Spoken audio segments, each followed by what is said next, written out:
vivo comigo agora, graças a Deus, nesse exato momento de muita alegria ao ouvir a palavra do Senhor Jesus. Amém? Bom, Igreja do Senhor Jesus, hoje dia de redenção e dia de ensino. Hoje nós vamos aprender algo muito importante sobre os parâmetros de se aproximar de Deus. Já que Deus nos cobrou isso, nós vamos então, através desse exercício de fé, levar em consideração a intimidade com Deus. Hoje eu vou ensinar a vocês como se aproximar do Senhor, como se aproximar de Deus, e é uma necessidade que estamos vivenciando, né? Nós estamos num tempo onde a necessidade de se aproximar de Deus está cada dia mais preocupante, né?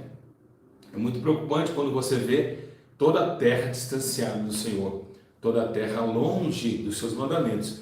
Então, é de uma forma bem clara e objetiva que hoje nós vamos aprender um pouquinho como se aproximar de Deus, né? Como trazer a essência novamente, como ficar mais próximo do Senhor, né? Então, a Bíblia menciona alguns versículos e algumas estratégias de como chegar mais perto do Senhor Jesus, tá certo? Bom, primeiramente, antes de mais nada, eu só queria dizer aos irmãos que o que significa Deus e o homem. Deus, justo juiz. Homem, injusto pecador. Então, injusto réu. Então, justo juiz, injusto réu. Tá certo? Somos injustos e somos réus. Então, automaticamente, é muito difícil você ver num tribunal um réu e um juiz ter amizade. Mas, através do inocente Jesus Cristo, trouxe a sentença que era contra nós e colocou amizade com o justo Deus, porque tinha ligação com sua descendência, Cristo Jesus, e fez com que os homens interligassem novamente a Deus. E a ideia, a Bíblia diz que agora aqueles que não andam segundo a carne, mas andam segundo o Espírito, não há mais condenação sobre ele. Automaticamente de réu se torna filho ou servo do grande juiz. Então sabemos nós que temos uma divisão, algo que separa a minha e a sua vida. O que fez separar nós de Deus? Logicamente o pecado. Bem, a Bíblia diz em Isaías 59 que diz: a minha mão e os meus ouvidos não estão fechados para que não possa ouvir, nem minha mão tralada que não possa salvar. Mas os vossos pecados fazem divisão entre eu e vocês. Agora, como se aproximar desse Deus? Se você pegar a história, todavia Deus tem tentado se aproximar do homem. Nós vemos várias mensagens, nós vemos várias ações bíblicas que demonstram esse sentimento. Um sentimento de glória, ao mesmo tempo um sentimento de muitas derrotas humanas em trazer novamente a redenção para com o céu. Queria deixar bem claro e também relatar a todos vocês que prestar bem atenção no que vai ser mencionado aqui. Muitas pessoas acharam que ia ser no canal principal, então muitas pessoas estão perdendo ao vivo esse vídeo, e é um vídeo muito importante. Para os dias atuais, é um vídeo de uma necessidade muito grande, é um vídeo de muita preocupação. E aliás, lembrando nós, a todos vocês que estão aqui, a maior preocupação é você ser amigo de Deus. Você não tem interesse algum a sua vida ser amigo do seu vizinho, ser amigo do cômigo da escola, não tem esse parecer, né? Não temos essa condição de ficar se preocupando em ser amigo do homem, não. Temos que ser amigo de Deus, porque Deus é eterno e o homem é só para essa terra. Bom, pega a Bíblia comigo, rapidamente, abre em Tiago, capítulo 4, Tiago, capítulo 4, glória a Deus, versículo de número 8.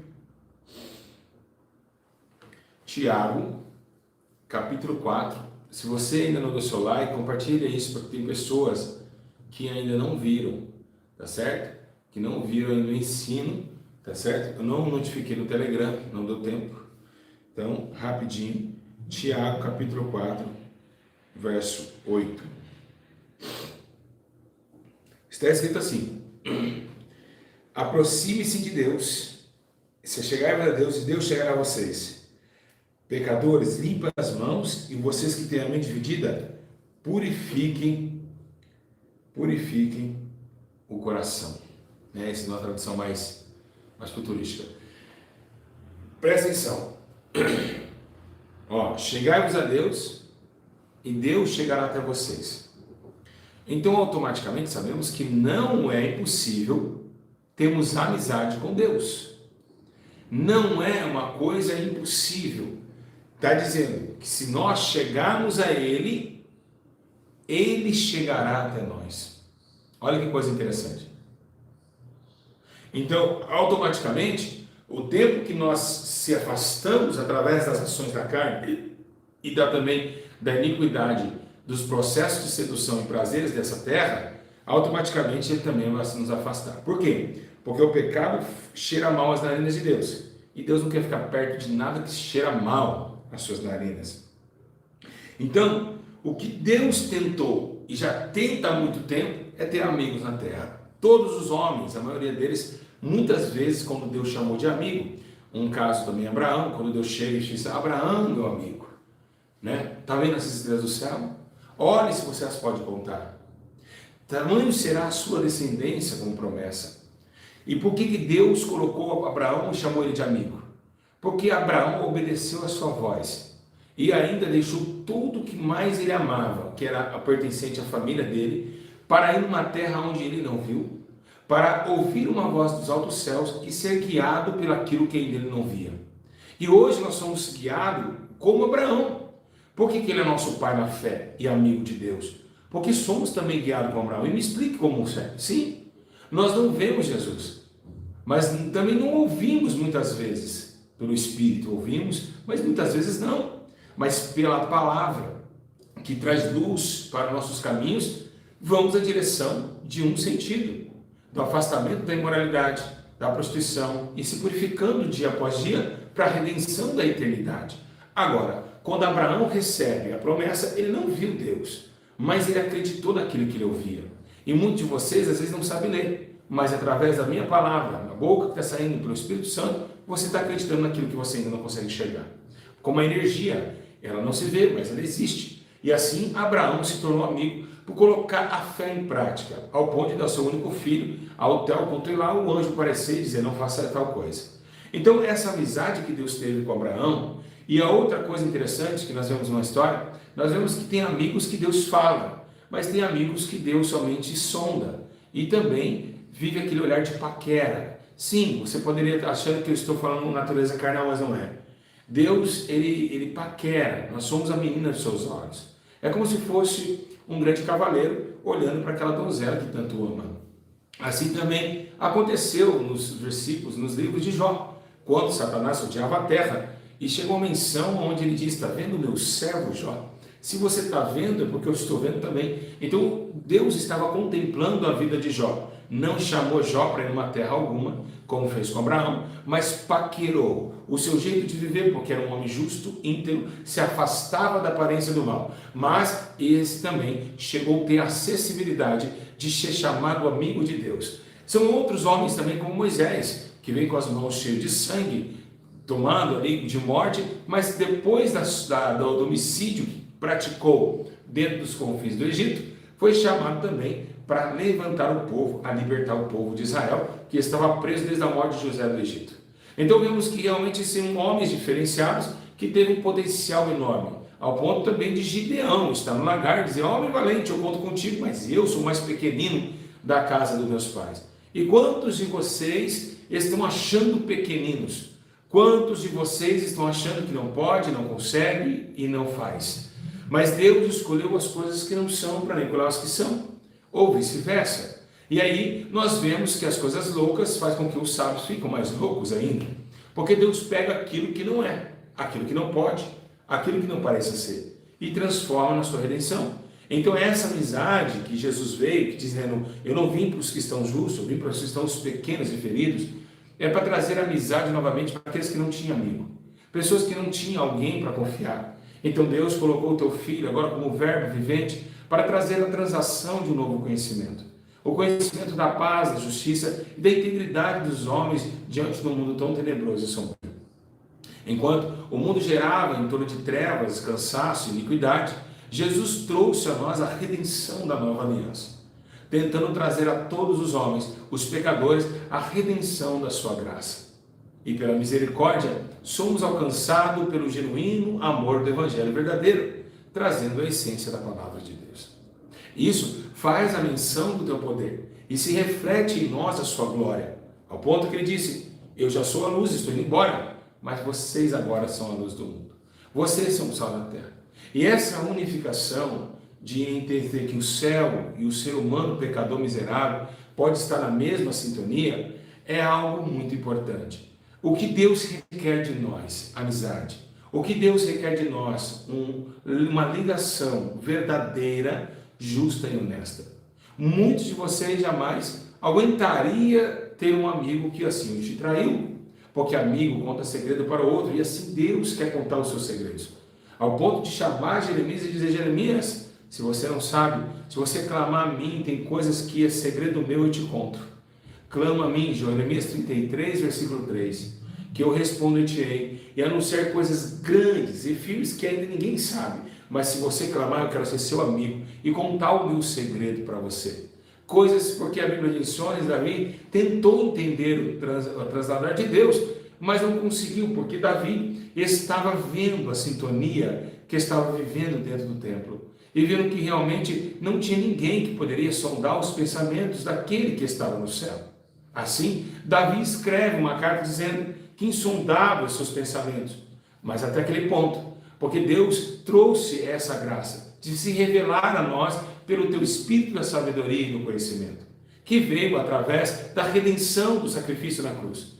Pois agora, assim como Jesus subiu, a promessa foi o espírito do entendimento descer para transformar o homem de criatura para filhos herdeiros, para uma comunicação real com o Pai. E isso faz com que nós entendamos e gememos por dentro, querendo a explicação da nova redenção. O nosso espírito tentando gemer dentro de nós, mas tentando analisar que não é mais daqui e que precisa ir embora desse lugar tão tenebroso. Assim, também hoje essa ligação, ela é transformada em emoções, e isso deve ser tomado muito cuidado. Pessoas que choram na igreja e não conseguem viver o que ouviu ou o que foi pregado. Pessoas que pregam, mas não conseguem viver o que pregou. Então o apóstolo Paulo mandou: você diz para não furtar e furtas, você diz para não adulterarás e adulteras. Então o apóstolo Paulo estava preocupado porque dentro desse humanismo, de uma redenção tão linda, tão gloriosa, que foi a cruz do Calvário e a ligação do Pai para com a terra e a terra com o Pai, vemos as emoções entrando no nosso lugar. Emoções essas que fizeram nós se filtrar em um mundo desonesto. Por quê? Porque emoções são coisas que não são reais, são geradas por uns sentimentos e muitas vezes não é correto. É um sentimento que vem dentro de nós e nos salta para um lado que não é o verdadeiro. Choramos, falamos que amamos, mas amanhã negamos. Então Jesus, ele preocupa isso. A preocupação de Deus é trasladar novamente essa aliança. Não somente como João, que deitava ao seu ombro, ou Pedro, que disse: pode ter certeza que depois dessas 3 perguntas, eu apacentarei a tua casa. Pode ter certeza, eu te amo. Cuida das minhas ovelhas, eu te amo e vou cuidar das suas ovelhas. Essa responsabilidade que temos com a terra, com a obra do Senhor que é tão linda, com a obra tão poderosa e honesta.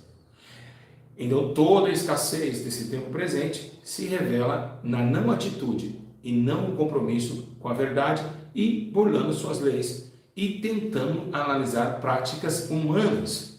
Não precisamos mais de Deus e de seus mandamentos, como diz os homens do antigo passado, que perverteram a aliança com Deus, mas eles ficaram sem amigos, sem estrutura, sem confiança, sem segurança. Mas os que temem o Senhor andará ao seu caminho, e a Bíblia diz que 1000 cairão ao teu lado, 10.000 ao teu, porque ele defende os seus amigos. Agora, o que Deus requer de nós? Deus quer que essa aliança seja feita com verdade e com honestidade, com muita sinceridade, e é uma coisa que hoje o ser humano está complicado. O ser humano, ele está tentando passar por alguns limites, mas a sua ignorância não faz com que ele chegue a ser até Deus. Então, o que Deus requer? Ele quer com o coração quebrantado, ao ponto de olhar para dentro do templo e dizer: Salomão, se este povo se humilhar, e a minha face buscar, eu ouvirei dos céus, e ainda eu sararei a sua terra. Mas ele diz, se humilhar e orar. Primeira coisa, se humilhar é se arrepender. Depois orar. E hoje nós estamos fazendo o inverso. Por que Deus não desce mais a sua glória? Porque estamos orando sem arrependimento. Estamos falando com Deus como se fala com o Joãozinho da padaria ou o Zezinho da farmácia. Não temos mais arrependimento para falar com Deus. E isso faz com que Deus não desce com sua glória. Então um pouco toma o pé dentro do templo. E o templo hoje é o nosso corpo. Hoje nós estamos negando Jesus a cada dia que passa. É logicamente que o tempo se esfriou e não conseguimos mais entender aonde está o verdadeiro amor de 1 Coríntios capítulo 13. Então vocês que estão nessa noite, vocês que hoje acham que têm essa convicção que Davi tinha lá no Salmos 42, no verso 1 e 2, ele disse, assim como as cordas, elas anseiam pela água tranquila, assim a minha alma anseia por ele. Então essa ligação da terra para com o céu, ela precisa ser uma que vem de dentro. Porque um coração contrito, despedaçado e arrependido, Deus jamais desprezará. Mas é necessário que seja verdadeiro. E é por isso que Deus está triste no céu. E por que Deus está triste? Deus está triste porque o ser humano está capacitado a fazer o que ele bem apraz, mas não está capacitado a fazer aquilo que deve ser feito. Então, por isso, essa amizade com a terra está sendo cada dia mais complicada, porque o povo não tem mais, o povo é obstinado, o povo está obstinado e Jesus está triste, o Espírito Santo chorando, porque o povo não quer mais a luz ao mundo. A Bíblia diz que amaram mais as trevas, né, do que a luz, e realmente é complicado. Quando Deus ele tenta uma ligação com Israel, ele manda uma carta, ele peça, fala para o profeta Isaías, lá no capítulo 65, ele diz assim, ó, antes de clamarem, eu responderei.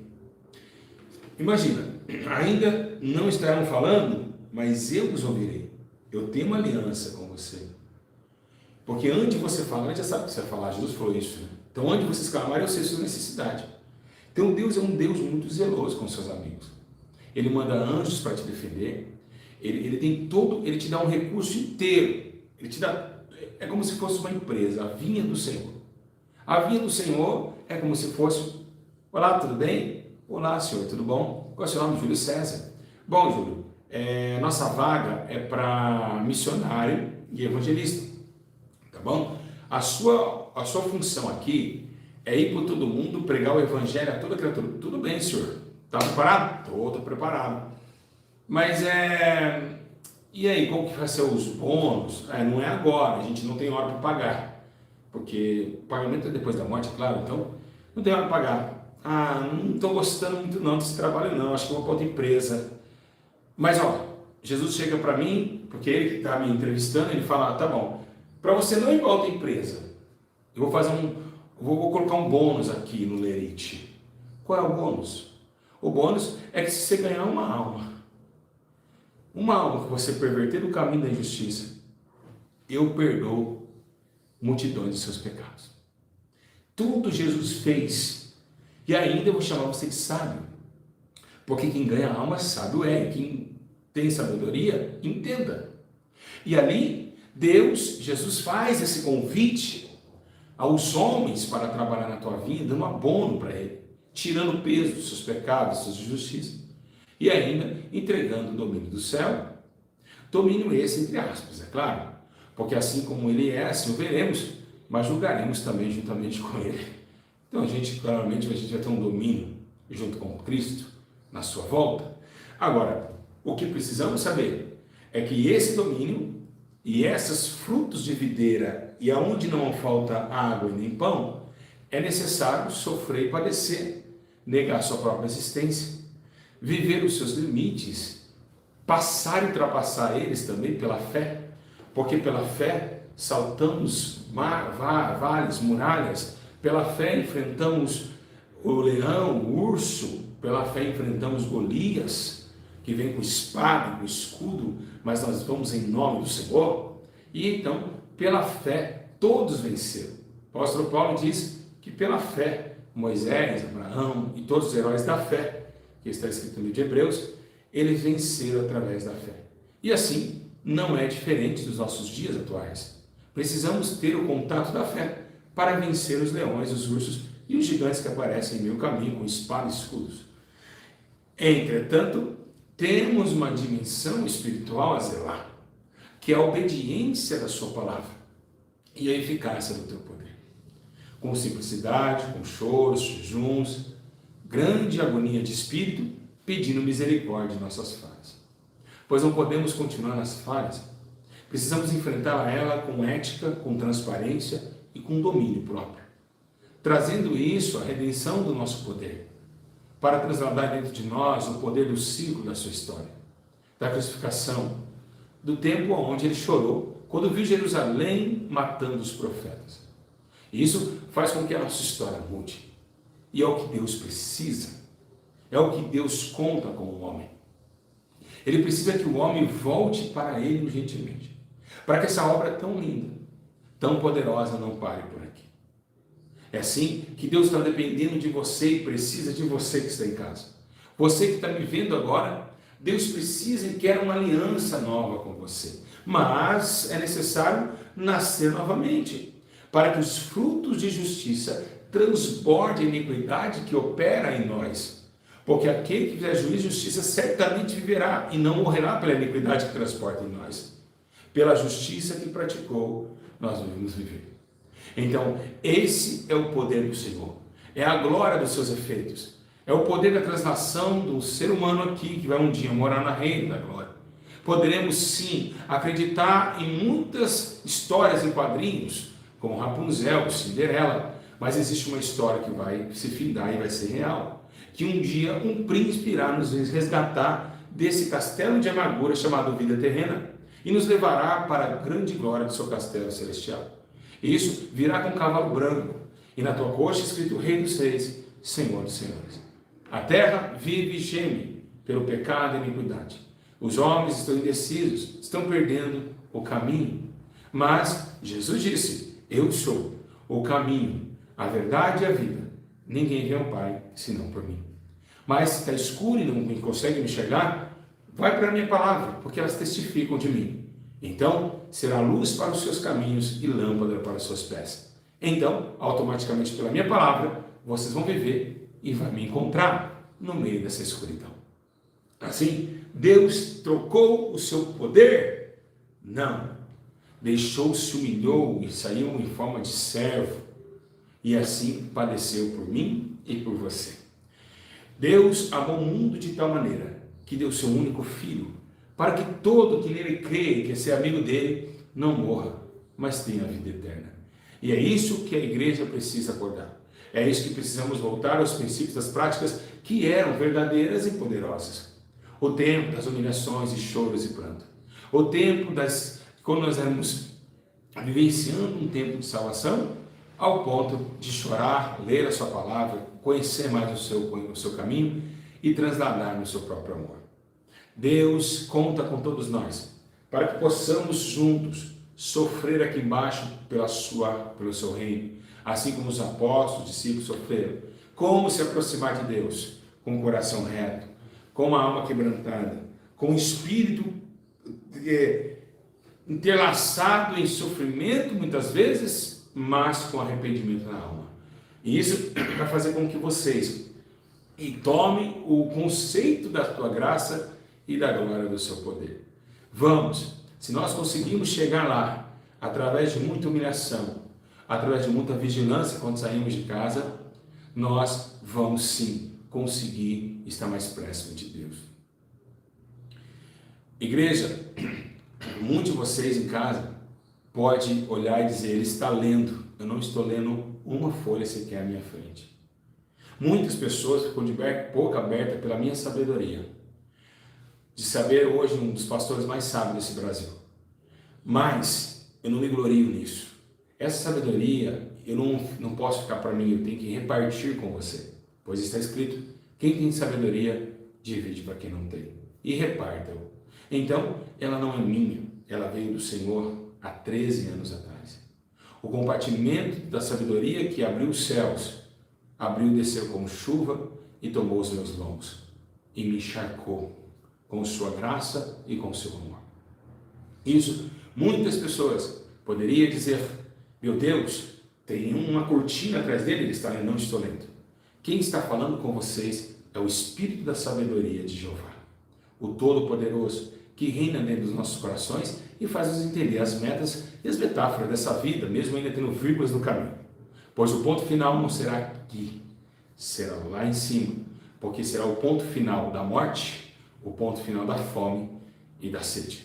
Pois está escrito, lá jamais teremos fome e jamais teremos sede. O Senhor nos conduzirá no bom caminho. O Rei de Jacó, o Deus de Jacó, o nosso auxílio. Torre forte é o seu nome. O Deus de paz nos considerará em toda alma e graça e conhecimento.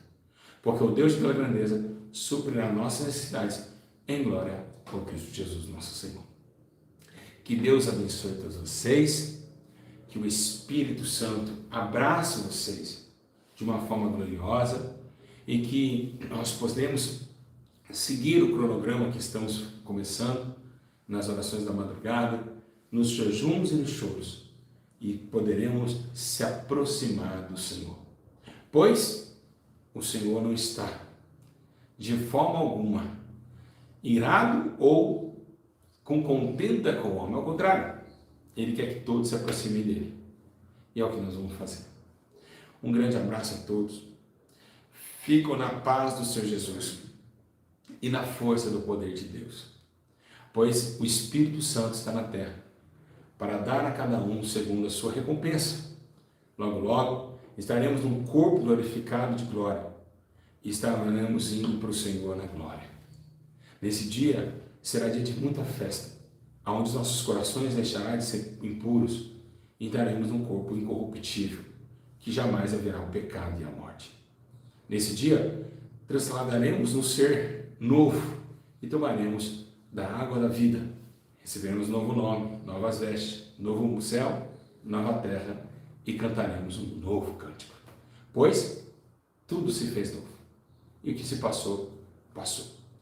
Essa terra e esse céu passarão, mas nenhum ponto da sua palavra há de passar. Eu, como ministro e embaixador de Cristo, deixo esse legado para que todos nós voltamos para o Senhor, enquanto se pode achar. Pode chegar um dia que a vida será arrebatada aos céus, porque a vida pertence ao céu. E é para lá que ela tem que voltar. Que o Espírito Santo abrace vocês. Peço encarecidamente, pela vontade do Espírito Santo, que vocês comentem o que vocês ouviram e entenderam, para que a glória de Deus abunde. Que Deus abençoe. Até aqui o Senhor colocou sua palavra em minha boca. Que o Espírito da sabedoria que está na minha vida venha te visitar também. E que todos nós sejamos contentes como um cirandinho de criança naquele dia, naquele reino glorioso que é a Nova Jerusalém.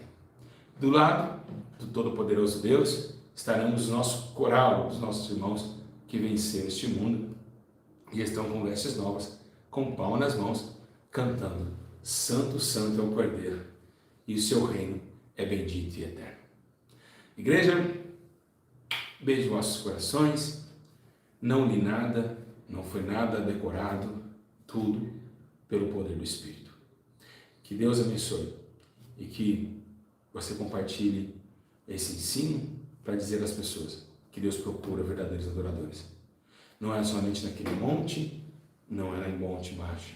E deixando aqui uma ressalva, antes de terminar esse vídeo, uma observação bem clara. Muitos hoje nós estamos com o costume de pessoas falarem que só homem de Deus sobe no monte. E quem sobe no monte é homem de Deus. A irmã, a mulher de Deus é de monte. Aquele homem é homem de Deus porque ele é de monte. Escute. Foi assim também que a prostituta perguntou para Jesus. Dizem que é naquele monte que deve adorar. Diz que só pode adorar naquele monte. Jesus falou: não, acabou esse negócio de monte. Acabou esse negócio de monte. No monte Deus chamava os profetas. Acabou. Agora não digo neste monte. Também não digo naquele outro monte, mas chegou a hora, e a hora já chegou, que os verdadeiros adoradores adorarão o Pai em espírito e em verdade. Então, dentro da sua casa, você vai encontrar o Espírito Santo. Em qualquer lugar que você estiver, a glória de Deus estará com vocês. Então, Jesus disse, se entrar pelo seu quarto, fecha a porta e oculto, Deus vai te ouvir. E deixar bem claro, é isso que Deus está triste. Se monte é lugar de separação, por que você leva o seu celular? Se o monte é o seu lugar de estar com Deus, por que você faz live no monte? Não é uma separação de tudo? Não é uma separação de pessoas? Não é separação, é você e Deus? O monte é lugar de ficar no WhatsApp, falando com o povo lá embaixo? Quando Moisés ficou com o povo e não falou com ninguém, só falava com Deus. Então a hipocrisia humana está a cada dia mais acesa. Isso não é separação. Isso é mostrar para homens que estão em cima da montanha. Digo, na verdade, vos digo que já recebeste o teu galardão. Mas não vai receber, porque não é obra de justiça. Mas isso é trazer para o povo, dizer, eu estou no monte. Então, essa amizade que Deus quer é oculta. É você e Deus. Vocês são amigos particulares. Eu sou amigo, eu contei para ele o meu segredo, ele contou o meu para mim. Que Deus possa estar dando direção para que vocês possam, cada dia mais, receber a sabedoria do Senhor, porque é chegada a hora e a hora já chegou. Um grande abraço, beijo nos corações, comente aqui, compartilhe e até as 2 da manhã. A paz do Senhor.